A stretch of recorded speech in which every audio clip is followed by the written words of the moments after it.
Не на чем у нас ездить. Но надо это просто признать. Да, у нас все западное. Здравствуйте, друзья! На российском ТВ в последнее время происходят крайне любопытные процессы.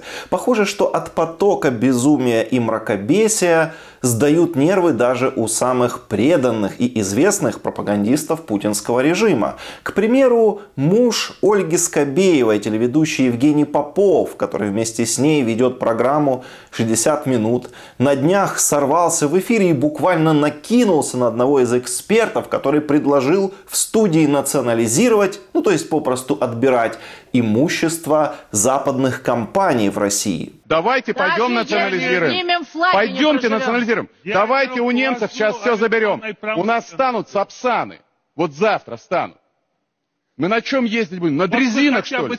Не на чем у нас ездить. Но надо это просто признать. Кажется, Евгений Попов не верит в величие путинской супердержавы и прямым текстом признает, что из всех технических достижений у России Путина есть только дрезины. И ездить на этих дрезинах Попов очень не хочет. Но судя по тому, как он эмоционально реагирует в студии, он понимает, что именно к этому все и идет. Конечно, легко встать на броневик и сказать: давайте все национализируем, давайте. А на чем мы будем ездить?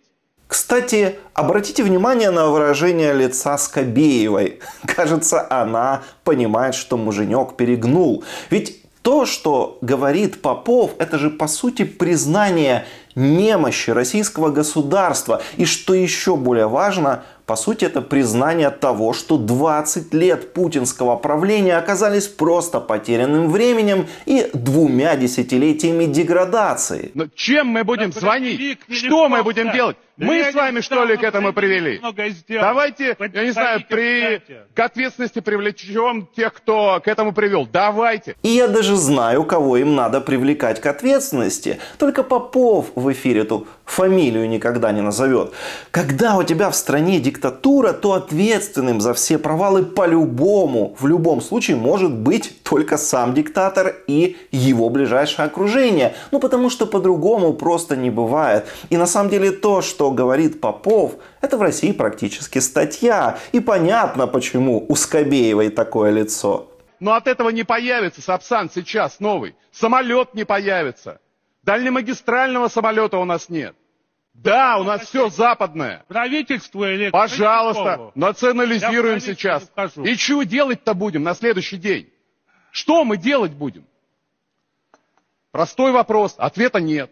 В общем, уже даже государственное телевидение в России признает, что за 20 лет своего правления Путин не создал в России вообще ничего. И что за эти самые 20 лет он поставил Россию, наоборот, в зависимость, тотальную технологическую зависимость от Запада, но при этом решил развязать против этого Запада войну, вообще никак к ней не подготовившись.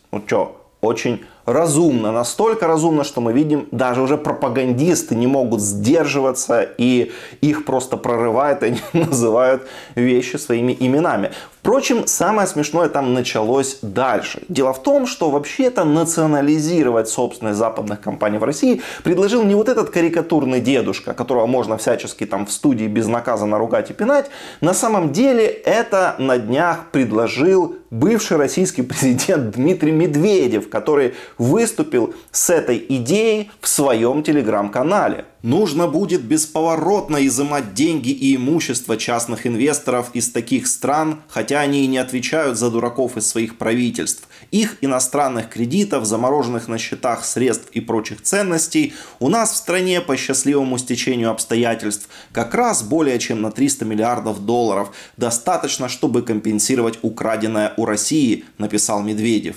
То есть Попов высмеивал и ругал в эфире не просто какого-то эксперта-фрика, а российскую власть в целом за то, что она сначала фактически развалила в России промышленность, оставила Россию без собственных технологий, а теперь еще и грозит добить остатки цивилизации своей идиотской политикой. И вот эти процессы, которые мы видим, они мне на самом деле нравятся. Потому что, во-первых, то, что мы видим, свидетельствует о том, что в России далеко не все так ладно с поддержкой властей, если даже самые лояльные, вот эти придворные журналисты, фактически опора режима, позволяют себе так проявлять эмоции и настолько высказывают в резкой форме несогласия с тем, что происходит, это говорит о том, что поддержка в масштабах всей России того, что делает власть, она вообще рушится. Рушится рейтинг Путина, рушится его авторитет. Все меньше и меньше людей поддерживают то безумие, которое он творит.